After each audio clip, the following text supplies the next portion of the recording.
Imagine a team that just endured its worst season in over half a century. 14 wins and 19 losses. A stark contrast to the glory days of the past. But what if I told you that same team is now making a bold, high-stakes gamble to rewrite its destiny? Syracuse men's basketball isn't just rebuilding. It's reimagining its roster with a program record 6 transfers, a move that's already sparking debates across college basketball circles. Here's the story of how this transformation could either be a masterstroke or a risky experiment.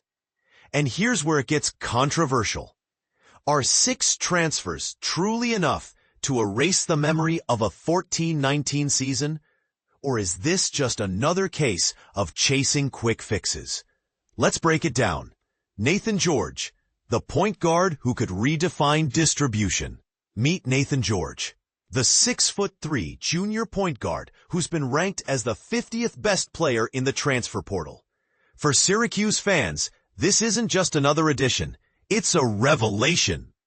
Last season, the Orange's point guards averaged a paltry 6.2 points per game, a stat that left fans wondering where the offense was coming from.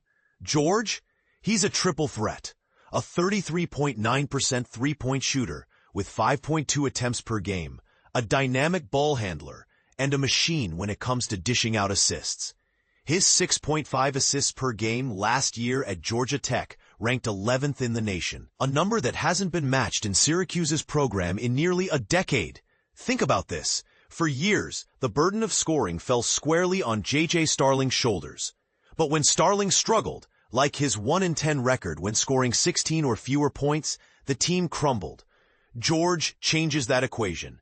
He's not just a backup plan. He's a Plan A player who can carry the ball, create his own shot, and unlock Starling's potential. But here's the twist. Will George's unproven leadership in high-pressure moments be enough to justify the hype? Kingz, the shooter who could fix a broken three-point culture. Syracuse's three-point shooting last season was a disaster. 32.8%, dead last in the Power Four. Enter Kingz, the redshirt senior who averaged a 44.6% three-point percentage while leading the nation in offensive efficiency. His 131.1 offensive rating and 65.3% true shooting percentage, that's elite, even for a transfer. But here's the catch. Kingz doesn't take many shots, just 20.6% of his team's attempts, which could raise questions about his role in a team that needs more scoring. Still, his ability to stretch the floor and attack the rim, a skill the Orange lacked outside of Starling, could be a game-changer. And let's not forget his backstory. He changed his last name from Naithan to Kingz in 2024 to honor his family legacy. But here's where it gets interesting. What if King's efficiency isn't sustainable at the next level? Could his low shot volume actually hurt the team's overall offense? William Kyle III, the defensive anchor with a vertical leap. If you're looking for a player who embodies the phrase, defense wins championships, William Kyle III is your guy. Standing at 6'9", with a 7'3" wingspan and a 44-inch vertical, Kyle is the antithesis of Eddie Lampkin Jr., last year's scoring-centric center. While Lampkin dazzled with post moves and double-doubles, Kyle brings defense. A 9.0% block percentage and a 3.8 defensive box plus-minus that would have led the team. But here's the rub. Kyle's offensive game is a work in progress. He averaged just 2.9 points per game at UCLA, a number that drops further when you consider he struggled to adjust after transferring from South Dakota State. However, his 2023-24 Summit League Defensive Player of the Year award proves he's no stranger to impact. The question is, can he translate that dominance to the ACC?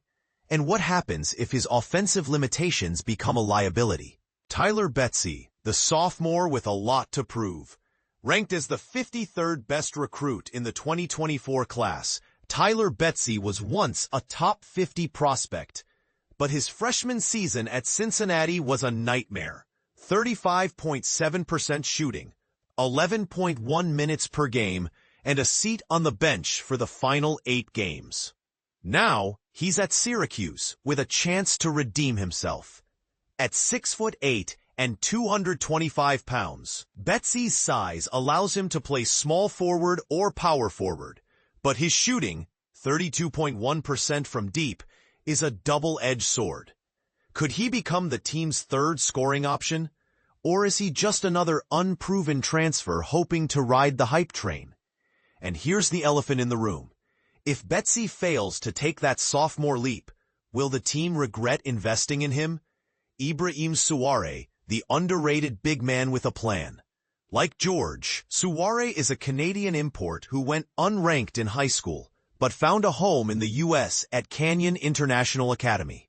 Now, a redshirt sophomore at 6'9", he's a physical specimen with a 42-inch vertical, 2 inches shorter than Kyle's, but still explosive enough to guard multiple positions. His 3.6 rebounds per game at Georgia Tech don't scream dominance, but his defensive instincts and versatility make him a valuable piece. However, the debate here is clear. With Kyle in the mix, can Souare carve out a role? And if the coaching staff opts for more size, like freshman Naithan George, will Souare become a bench warmer?